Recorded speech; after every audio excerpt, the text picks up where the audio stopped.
Señor Lorenzo Córdoba, su gestión ha quedado manchada por su arrogancia. Una vez que llega Morena al gobierno federal, una de las primeras acciones fue instaurar el principio de austeridad republicana en todos los niveles y órganos de gobierno.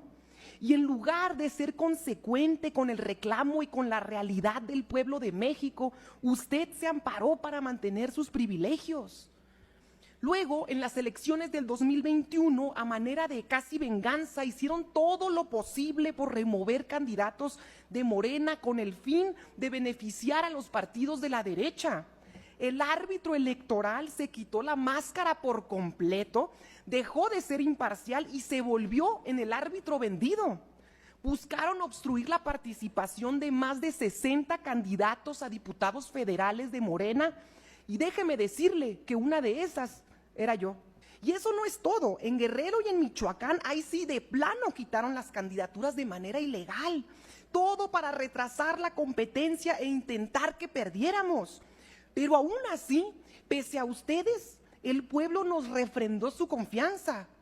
Luego, señor presidente, usted intentó hacer todo para impedir la consulta popular de juicio a expresidentes. Y después volvió a hacer lo mismo con la consulta popular de revocación de mandato. Tuvo la oportunidad histórica de pasar a la historia como el presidente del INE que organizó de manera digna las primeras consultas populares en la historia del país y prefirió hacer un espantoso papel. Luego vino la reforma electoral que hizo el presidente de la República y ahí sí usted pasó de ser el árbitro que aplicaba la ley chueca a volverse abiertamente un activista opositor. Se montó en una falsa narrativa clásica de la derecha de peligro en México junto con el PAN, con el PRI, con el PRD y con el MC y permitió que el INE se convirtiera en la trinchera de la derecha. Fungió como el vocero de la oposición con el afán de no perder sus privilegios.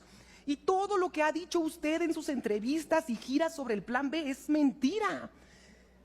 Y como cereza del pastel se va de viaje a Nueva York y a Washington para reunirse con la derecha internacional, para reunirse con Luis Almagro, secretario general de la OEA, un hombre conocido por golpista, y para reunirse con organizaciones que han financiado por décadas los golpes blandos en América Latina. Esto lo convierte en uno de ellos, en un traidor. Usted quiere ser como el Juan Guaidó mexicano.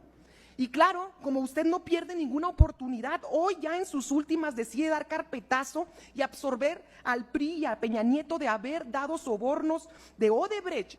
Con estos sobornos se consumó la reforma energética y entregaron el petróleo de México. Sobornos que fueron a parar hasta las manos de Ricardo Anaya y que por ello hoy está prófugo de la justicia. Y hoy también decide darle carpetazo a la operación Zafiro, por la que el PRI desvió recursos públicos para pagar sus campañas en el 2016. Y ahora que saldrá por la puerta de atrás rebosante con sus 9 millones de pesos de finiquito, usted regresará campantemente a la UNAM, que ilegalmente le cuida su silla gracias al amiguismo con las autoridades de nuestra máxima casa de estudios. Es una lástima. Finalmente podría resumir su gestión en 11 años de burlas al pueblo de México. Y por eso le pregunto, parafraseando a Benedetti, que vi en pleno gozo y en plena euforia y en plena risa su rostro simple.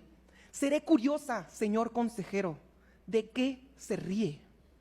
¿De quitarse la máscara y demostrar que nunca fue un árbitro electoral sino un jugador de la oposición?